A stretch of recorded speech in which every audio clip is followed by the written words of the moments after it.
근데 환자분들이 그렇게 그걸 많이 보시지 않았기 때문에 못 믿으시는 것 같아요. 그것 때문에 주저주저하고 계시다면 그것 때문이라면 주저하지 않으셔도 될 것 같습니다.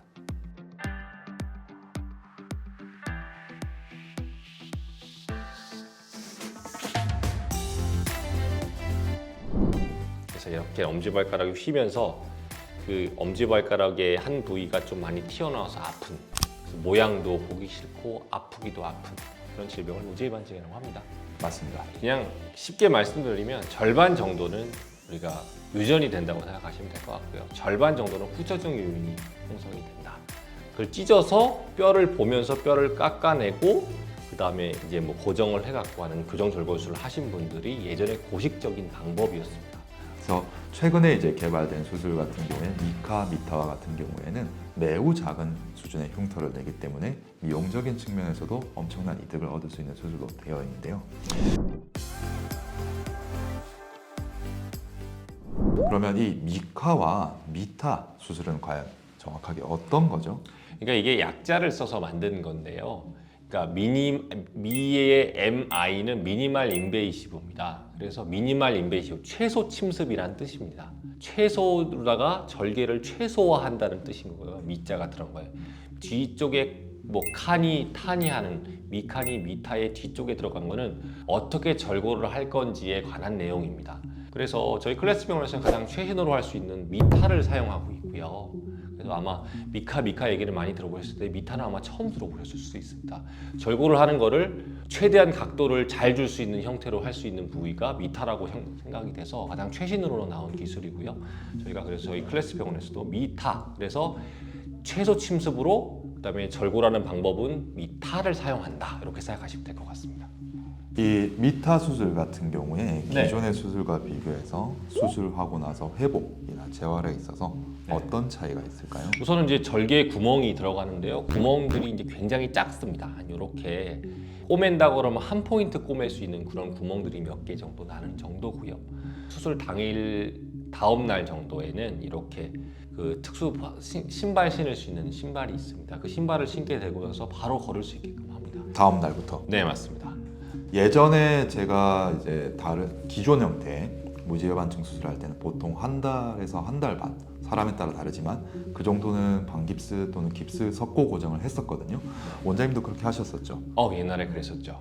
근데 이번에 미타 수술 같은 경우에는 원장님 말씀대로 특수한 신발을 신고부터 다음 날부터 걸을 수 있다는 것이 엄청난 장점이 될 것 같습니다. 그러면 이 미타 수술의 성공률이나 재발 그런 거 관련해서는 이제 기존 수술과는 뭔가 더 차이점이 있습니까? 그러니까 그런 거죠. 왜 이렇게 오랫동안 깁스를 했을까? 그런 거죠. 살을 쨌다는 것은 그 짠 부위에 있는 혈관이나 여러 조직들을 상하게 한다는 겁니다. 그렇기 때문에 우리가 절골을 하고 다시 붙여놓는 과정을 갔는데요. 그 붙여놓은 과정에서의 이 조직들이 상해 있으니까 잘 안 붙을 확률이 높기 때문에 오히려 고정을 많이 해놓는 거거든요. 근데 이거 미세 침습은 그 침습된 부위가 워낙 적고 손상된 부위가 적다 보니까 붙을 거라는 확신이 굉장히 높습니다. 그렇기 때문에 재활이 더 빠르게 되는 거고요. 수술 자체 내에서 뭐 재발률이나 뭐 이런 것들에 대해서는 기존에 우리가 살을 많이 째서 했던 거에 비해서 더 많거나 이런 것은 있을 수가 없는 일이고요. 오히려 이제 재활적인 측면, 그 다음에 통증적인 측면, 미용적인 측면에서의 장점만 두루 갖춘 수술이라고 보면 될 것 같습니다. 네.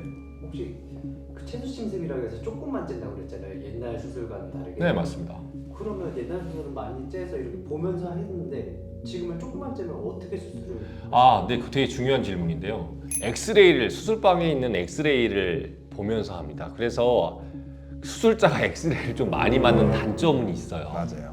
환자는 좋죠. 환자는 되게 좋은데 의사는 이 수술을 좀 많이 하다 보면 엑스레이를 좀 많이 쬐는 그런 단점은 있을 수가 있습니다. 한 번 하는 거는 상관이 없는데 이 수술이 좀 많다 보면 엑스레이 노출 빈도가 높다 보니까 아무래도 이게 납복을 입고 한다고 해도 뭐 손 이런 데, 팔 이런 데를 다 막을 수는 없거든요. 그런 단점을 수술방에서 엑스레이를 보면서 넣습니다. 근데 숙련되게끔 해야 됩니다. 맞습니다. 그리고 이제 기존에는 조금 지금 형태보다 조금 큰 형태의 톱을 사용해서 절골을 했거든요.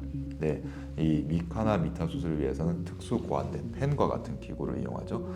그 펜과 같은 조그만한 날카로운 톱과 함께 말씀하신 대로 그 방사선 영상 장치를 보면서 숙련된 의사가 수술을 해야 된다라고 기억하시면 될 것 같습니다. 이게 생각하는 게 그 짠 걸로도 안 보고서 하면은 좀 위험할 수 있지 않냐 그렇게 되는데 이 장비 자체가 또 이런 다른 그런 건이나 인대나 아니면 이런 신경들을 손상하지 않게 특수 고안된 장비로다가 하고 있습니다. 그래서 이런 역학적인 실험을 다 갖춘 장치이기 때문에 오히려 여는 것보다 오히려 더 덜 위험하다고 보시면 될 것 같습니다. 여는 것도 굉장히 위험하거든요.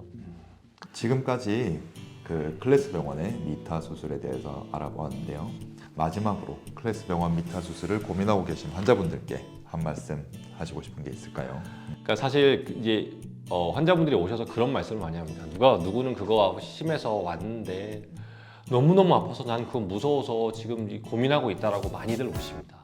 그럼 제가 설명을 드려요. 옛날 수술과 같지 않다. 정말 안 아프다. 뭐 절반 이하다. 뭐 3분의 1이다.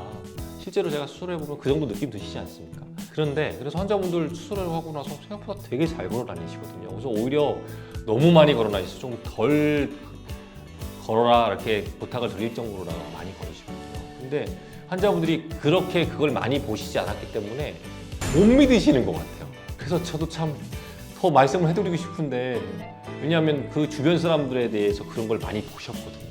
그러니까 그거에 대한 오해가 좀 있을 것 같아서 정말 많이 안 아파하십니다. 그래서 아니 이거 많이 튀어나와서 불편하기도 불편하고 어디 내놓기도 그렇고 이런 분들이 통증 있는 것들 때문에 그것 때문에 주저주저하고 계시다면 그것 때문이라면 주저하지 않으셔도 될 것 같습니다.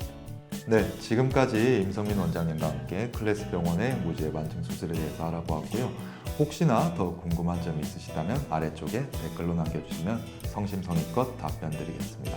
지금까지 클래스 병원의 임진우, 임성민 원장이었습니다. 헤라 클래스!